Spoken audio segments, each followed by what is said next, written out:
Sasa hata kwenye ugombea ndani ya CCM kuna michakato kama hiyo. Kuna kanuni za uchaguzi za viongozi wa ndani ya CCM, kuna kanuni za uongozi wa viongozi wa CCM wanaokwenda kutafuta uongozi wa dola. Sasa mimi kwa sababu sitaki urongorongo, nimekuja na katiba yao na kanuni zao hizi hapa, ili niwasomee mwelewe.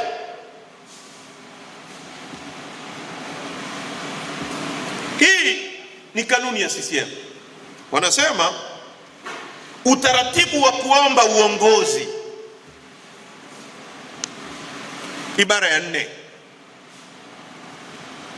Ratiba ya uchaguzi wa serikali kuu na serikali za mitaa na uchaguzi mdogo wowote unaofanywa itawekwa na chombo cha dola chenye mamlaka ya kusimamia uchaguzi.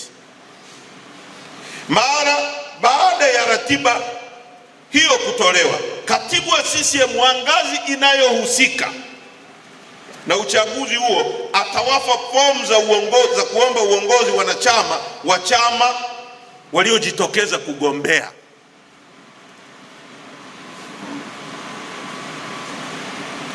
Ili kuchukua fomu na kurudisha, kila mwanachama wa CCM atakayechukua fomu atatakiwa kurudisha fomu kwa katibu wa CCM wa ngazi inayohusika ndani ya muda uliowekwa, vinginevyo fomu yake haitapokelewa. Huo ni utaratibu wa ndani ya CCM. Wanasema kwa lugha rahisi, hiyo ni ibara ya 4, kwamba kama kuna uchaguzi, Tume ya Taifa ya Uchaguzi ikisha tangaza uchaguzi, katibu wa ngazi husika atatoa fomu kwa wagombea, kwa watu wanaotaka kugombea hizo nafasi kutoka CCM. Kwa hiyo kama ni katibu wa kata, atatangaza kuja kuchukua fomu kwenye kata. Mnisikilize vizuri.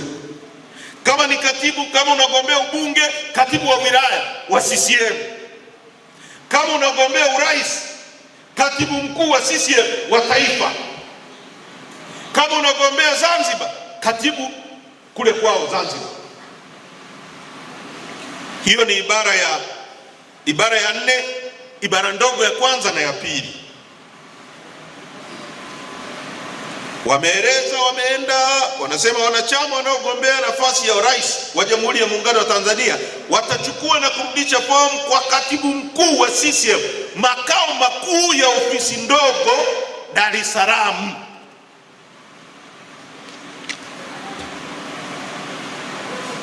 Sasa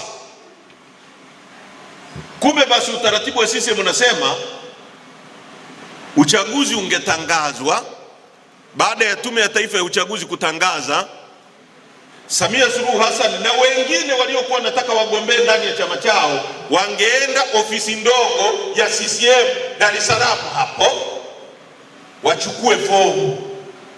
Wakishachukua zile fomu zijazwe, wapate wadhamini, warudishe fomu. Ukienda ibara ya 9 inaeleza hayo yote. Mgombea CCM yeyote wa CCM anayetaka kuingia katika chombo cha dola atateuliwa kwa kuzingatia kura za maoni. Hicho ni kitabu chao, sio mimi, sio Heche anayezungumza hapa, kinazungumza kitabu chao. Sasa niwaulize watu wa Temeke, Samia ameenda kwenye ukumbi, mkutano mkuu wa CCM ulikuwa na ajenda ngapi? 4. Ilikuwa tarehe 18, kwa sababu nakumbuka sisi tulifanya baraza kuu, baraza kuu tulifanya kamati kuu tarehe 20, mkutano mkuu tarehe 21. Wao walifanya tarehe 18 na 19, na walikuwa wanaleta hiyo ili watu wasitufuatilie sisi, wawafuatilie wao, lakini wananchi wote wakawa wanafuatilia Chadema. Nchi nzima mkutano mkuu wa Chadema ndio ulikuwa unafuatiliwa. Uongo kweli? Kwa hiyo wameenda kwenye ukumbi, wana ajenda ngapi? Na huo mkutano ulikuwa na ajenda moja, kumteua Wasira kuwa makamu mwenyekiti, kwa sababu hajachaguliwa kama mimi nilichaguliwa kwa kura, yeye aliteuliwa. Mzee alifanya nini? Yeye aliteuliwa, mzee Wasira. Na mzee asiwe anajilinganisha na mimi bana. Hii ni gari ya kisasa mpya. Uongo kweli? Hii gari mpya ya kisasa bana. New model. Yes. Aliteuliwa. Ule mkutano ulikuwa na ajenda ya kumteua Wasira, ulikuwa na ajenda ya kusoma utekelezaji wa ilani ya CCM Zanzibar. Ilikuwa inasomwa na naibu katibu mkuu kutoka Zanzibar. Utekelezaji wa ilani ya CCM kwa Tanganyika, au wanayoita muungano feki ambao haupo, muungano ambao tunahitaji kubadilisha.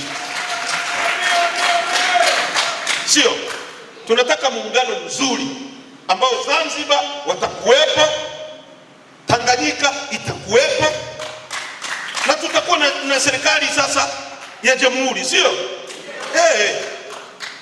Watanganyika nao wanataka nchi yao. Uongo kweli?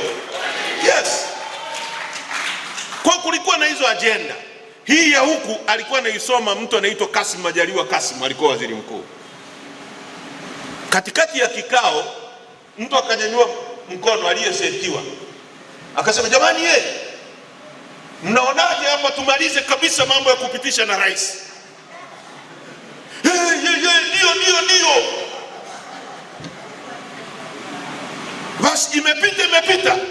Amekaa kwenye kiti pale, yeye mwenyewe Samia Suluhu anahoji, jamani mko tayari? Ndio.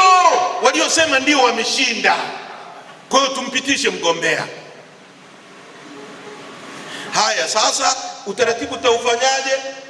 Tunaomba utupishe kidogo, ili sasa, kwa sababu ni kikao kinachokuchagua. Nichagueni hapa. Jamani, nasema uongo? Nasema uongo? Kwa hiyo unachaguliwa, umekaa kwenye kiti hapo.